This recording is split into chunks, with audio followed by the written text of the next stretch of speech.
Hello guys, welcome to our channel. నేను banker Teja. ప్రస్తుతం మనతో పాటు సీరియల్ ఎంటర్ప్రెనర్ సంతోష్ గారు ఉన్నారు. నమస్తే అన్న. నమస్తే. ఐపీఎల్ టైంలో హార్దిక్ పాండ్యా ముంబై కెప్టెన్ ఎంత విపరీతంగా ట్రోల్ చేశారో మనందరికీ బాగా తెలుసు. ఒక రకంగా చెప్పాలంటే గుజరాత్ టైటన్స్ అతను కెప్టెన్గా ఉన్నప్పుడు కప్పు కూడా సాధించగలిగాడు అతను. దాని తర్వాత ముంబైకి కెప్టెన్గా వచ్చాడు. సో విపరీతంగా అతన్ని ట్రోల్ చేశారు. మన T20 వరల్డ్ కప్ టూర్ కూడా అతన్ని పంపించొద్దు, అతను సరిగ్గా రాణించలేకపోతున్నాడు అని చెప్పేసి కూడా చాలామంది విపరీతంగా కామెంట్స్ కూడా చేయడం చూసాం మనం. అయినా కానీ మన టీమ్ మేనేజ్మెంట్ అతన్ని పంపించింది. మొత్తానికి ఇప్పుడు T20 ఫైనల్లో ఒక హీరో అని చెప్పాలి. లాస్ట్ ఓవర్ చాలా అద్భుతంగా అతను వేశాడు. సో అతని గురించి మీరు ఏం చెప్తారు? హార్దిక్ పాండ్యా గురించి చెప్పాల్సి వస్తే లాస్ట్ అంటే ఐపీఎల్ సీజన్ ముందు, IPL season, T20 world cup season, వీటి గురించి మాట్లాడాల్సి వస్తే విపరీతమైన ట్రోల్స్ కాబట్టి యాక్చువల్గా చెప్పాలంటే ముంబై ఇండియన్స్లో ఉన్న హీరోని గుజరాత్ టైటన్స్ తీసుకొని 2 సీజన్స్లో హీరోని చేసింది. సో దాన్ని పరిగణించిన టీమ్ మేనేజ్మెంట్ ఎవరైతే రిలయన్స్ నీతా అంబానీ గారు వీళ్ళు ఏంటంటే he has to come back అని చెప్పేసి మళ్ళీ పిలిచారు. అది కాకుండా రోహిత్ శర్మకి ఏంటి అంటే కొంత రెస్ట్ అవసరం. And at the same time ఫర్దర్గా Rohit Sharma is going to be retired. So ఖచ్చితంగా మీరు అబ్జర్వ్ చేస్తే ఇక్కడ ఇది కొత్త ట్రెండ్ ఏం కాదు. కెప్టెన్ ఆడుతూ ఉన్నప్పుడు రెండో కెప్టెన్ని అంటే ఫ్యూచర్ కెప్టెన్ని ప్రిపేర్ చేయడం అనేది ఈవెన్ ధోనితోనే స్టార్ట్ అయింది. ధోని ఆడుతూనే కోహ్లీని తీసుకొచ్చి కోహ్లీని కెప్టెన్ చేశాడు. And at the same time అది ఇండియా టీంలోనే కాకుండా ఈవెన్ ఐపీఎల్లో కూడా రీసెంట్ దీంట్లో రుతురాజ్ గైక్వాడ్ని టీం కెప్టెన్ని చేశాడు. అది ఒక సాంప్రదాయంగా మొదలైంది. కాకపోతే నెగిటివ్ వార్తలు జరిగినాయి. ఎందుకంటే అక్కడ టీం కెప్టెన్గా ఉన్నవాన్ని బలవంతంగా తీసుకొచ్చారు అని. అదేంటి అంటే గుజరాత్ వాళ్ళు కొంచెం అతనికి అగెనెస్ట్ అవ్వడం, అది కాకుండా ఏంటంటే రోహిత్ అభిమానుల ఓవర్ థాట్ వల్ల ఏమైంది అంటే ఇతన్ని ఇక్కడ రోహిత్కి అగెనెస్ట్గా తీసుకొచ్చారని ఇక్కడ అనుకున్నారు.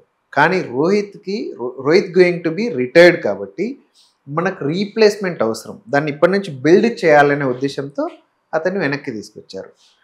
మరి అతన్నే ఎందుకు తీసుకొచ్చారు అని అంటే రిజల్ట్సే చెప్తున్నాయి.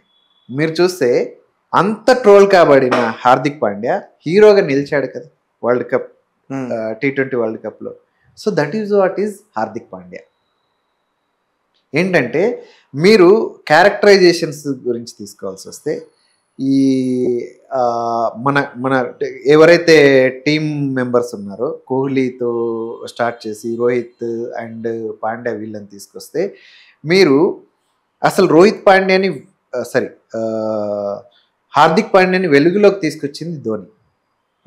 మీకు గుర్తుండి ఉంటుంది ఒక 10 years బ్యాక్ బంగ్లాదేశ్ సిరీస్లో లాస్ట్ ఓవర్లో మనం అంటే we're going to lose the match, ఆ మ్యాచ్ని టర్న్ చేయగలిగాడు హార్దిక్ పాండ్యా. సో అతనిలో ఉన్న కెపాసిటీస్ని ఐడెంటిఫై చేసింది ధోని. సో అతను ఏంటి అని అంటే ఈజ్ ఏ ఆల్రౌండర్. లైక్ ఏంటంటే బ్యాట్తోనూ బాల్తోనూ కూడా టీంకి సపోర్ట్ అవ్వగలుగుతాడు. అది కాకుండా ఇప్పుడు మీరు అగ్రెషన్ విషయానికి తీసుకొస్తే Kohli aggression and Pandya aggression almost ఈక్వల్గా ఉంటాయి. కానీ కోహ్లీ మోర్ ఎమోషనల్. ఆయన ఓటమిని తట్టుకోలేడు, డౌన్ అయిపోతాడు. అగ్రెషన్ ఈక్వల్గా ఉన్న అగ్రెషన్ కావాలి ప్లేయర్కి, అగ్రెషన్ ఉంటేనే అంటే ఆ బలం వస్తుంది వాళ్ళకి. బట్ కోహ్లీ ఒకవేళ అగ్రెషన్తో గోల్ని మీట్ అవ్వకపోతే డౌన్ అయిపోతాడు. కానీ హార్దిక్ పాండ్యా అట్లా కాదు. అది ప్రూఫ్.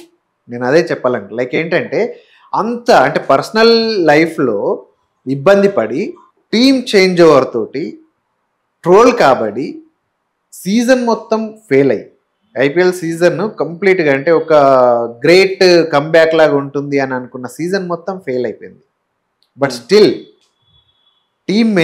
ఇండియా టీమ్ మేనేజ్మెంట్ అతని పైన ఉంచిన నమ్మకాన్ని నిరూపించాడు. That is what is his characterization. అది ఒక ఏ ప్లేయర్కైనా ఉండాల్సింది.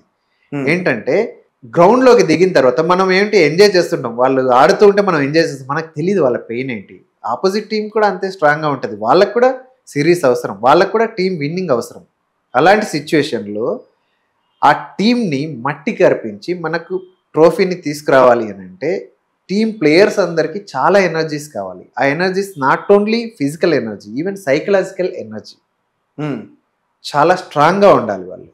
సో మీరు హార్దిక్ పాండ్యా లైఫ్ స్టైల్ని మీరు అబ్జర్వ్ చేస్తే, మీరు విన్నారో లేదో, హార్దిక్ పాండ్యా క్రికెటర్ అవ్వడం కోసం మంత్స్ టుగెదర్ మ్యాగీ తిని బతికాడు. అంటే ఒక ఇంటర్వ్యూలో చెప్పడం కూడా చూసా, విన్నారు. సో అతను ఏంటి అంటే అతన్ని దాన్ని గెలుచుకోవడం కోసం ఎన్ని కష్టాలైనా పడ్డాడు. ఆ విధంగా అతన్ని సైకలాజికల్ స్ట్రెంగ్త్ అనేది బాగా బిల్డ్ చేసుకున్నాడు. అంటే సిచ్యువేషన్ ఎలా ఉన్నా, సరౌండింగ్స్ ఎలా ఉన్నా కూడా అక్కడ నిలబడగలిగే కెపాసిటీ, ఆ సైకలాజికల్ స్ట్రెంగ్త్ అనేది హార్దిక్ పాండ్యాలో మెండుగా ఉంటాయి. దట్ ఈజ్ వై ఈవెన్ మీరు కోహ్లీ నుంచి రోహిత్ శర్మ కెప్టెన్సీ తీసుకున్న తర్వాత వైస్ కెప్టెన్ని హార్దిక్ పాండ్యా ఉన్నప్పుడు కొన్ని సిరీసెస్కి పాండ్యానే కెప్టెన్గా పంపించారు, రోహిత్ శర్మకి రెస్ట్ ఇచ్చి. But any time and every time ఆయనకి ఇచ్చిన అవకాశాన్ని ఆయన ప్రూవ్ చేసుకున్నాడు, అన్ని సిరీస్ విన్ అయ్యాడు. చాలా అతని స్ట్రెంగ్స్ ఎలా ఉంటాయంటే సైకలాజికల్గా చాలా స్ట్రాంగ్గా ఉంటాడు. అందువల్ల ఈవెన్ దో ఐపీఎల్ సీజన్ మొత్తం ఫెయిల్ అయినా కూడా ఇతను ఖచ్చితంగా రివర్ట్ అవ్వగలుగుతాడు.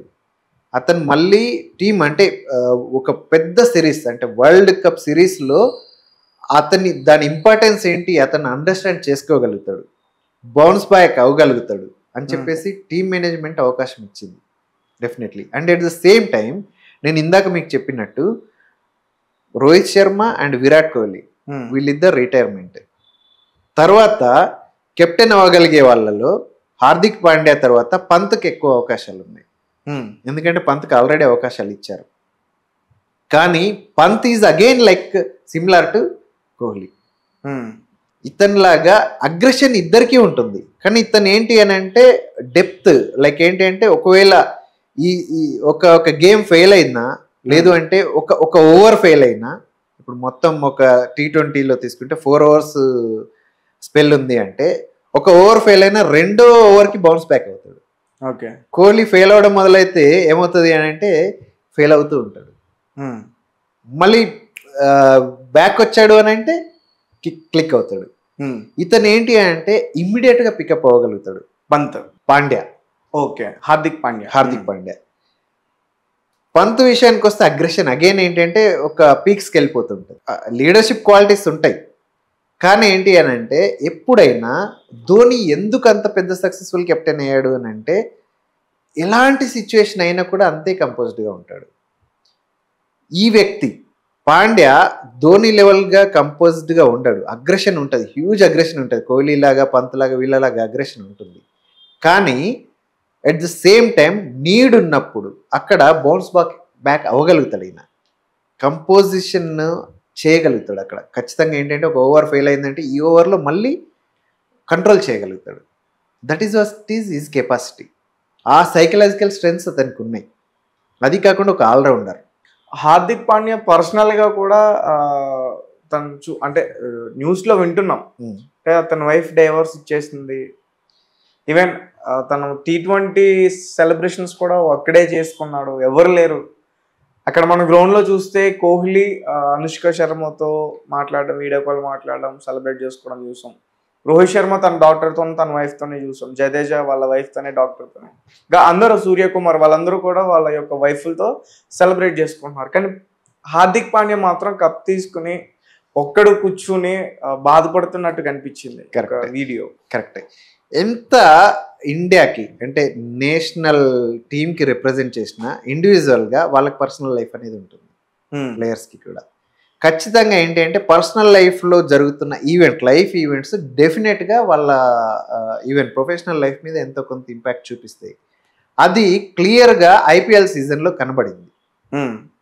అది నమ్మొచ్చు నమ్మకపోవచ్చు, కాకపోతే డెఫినెట్లీ ఏంటి అంటే అది మనకు ఈవెన్ ఐపీఎల్ సీజన్ మొత్తం ఆ వార్త వెలుగులోకి రాలే, ఐపీఎల్ సీజన్ అయిపోయిన తర్వాత వార్త వెలుగులోకి వచ్చింది.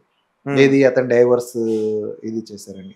ఇతనే కాదు, ఈవెన్ దో అంతకు ముందు ఈ అంటే లైఫ్ ఈవెంట్స్ వల్ల కెరీర్ని బాగా పోగొట్టుకున్న వాళ్ళలో మనం మాట్లాడుకోవాల్సి వస్తే దినేష్ కార్తిక్. అవును, దినేష్ కార్తిక్ లైఫ్ చాలా డేంజరస్ దీంట్లోకి వెళ్ళిపోయింది. బట్ ఎనీవే మళ్ళీ బౌన్స్ బ్యాక్ అయ్యాడు. And at the same time అతని తర్వాత మళ్ళీ మొహమ్మద్ షమి అతనిది కూడా అలాగే జరిగింది. అగైన్ మళ్ళీ ఈ అందరి ఈవెంట్స్ లో మళ్ళీ వైఫ్స్ తోనే. ఆ తర్వాత చాలా అద్భుతంగా రాణించారు వాళ్ళు. అవును, ఇంకొక ప్లేయర్ శిఖర్ ధవన్, అతని లైఫ్ లో కూడా సేమ్ అగైన్ ఈ విడాకుల గొడవనే. సో దానివల్ల అతని కెరీర్ కూడా చాలా ఇబ్బంది పడుతున్నాడు. సో ఇదంతా ఈవెన్ దో వాళ్ళు ఎంత రిప్రజెంట్ చేసినా, నేషనల్ టీంకి ఎంత రిప్రజెంట్ చేసినా కూడా వాళ్ళ పర్సనల్ లైఫ్లో ఉండే గ్లిచెస్ కానీ, వాళ్ళ పర్సనల్ లైఫ్ ఈవెంట్స్ కానీ, ఇలాంటి ఇబ్బందులు వాళ్ళ ప్రొఫెషనల్ కెరీర్ని చాలా ఇబ్బంది పెడుతున్నాయి. అలాగే హార్దిక్ పాండ్యా ఐపీఎల్ సీజన్ మొన్నటి ఐపీఎల్ సీజన్ ఏదైతే ఉందో అక్కడ కొంత ఇబ్బంది పడ్డ మాట వాస్తవం. బట్ దాని ఇంపాక్ట్ నుంచి ఇమ్మీడియట్గా బౌన్స్ బ్యాక్ అయ్యాడు. That is what is that team management decision, team management అతని మీద ఉన్న నమ్మకం. అలానే చాలా మంది ఫెయిల్ అయిన వారిని ఎలా పికప్ చేశారు, ఎలా సెలెక్ట్ చేశారు అని ట్రోల్ చేశారు. బట్ టీమ్ మేనేజ్మెంట్ అతని మీద ఉన్న నమ్మకాన్ని నిరూపించుకున్నాడు. And definitely is going to be the future captain for India team. Okay అన్న, thank you so much. Thank you.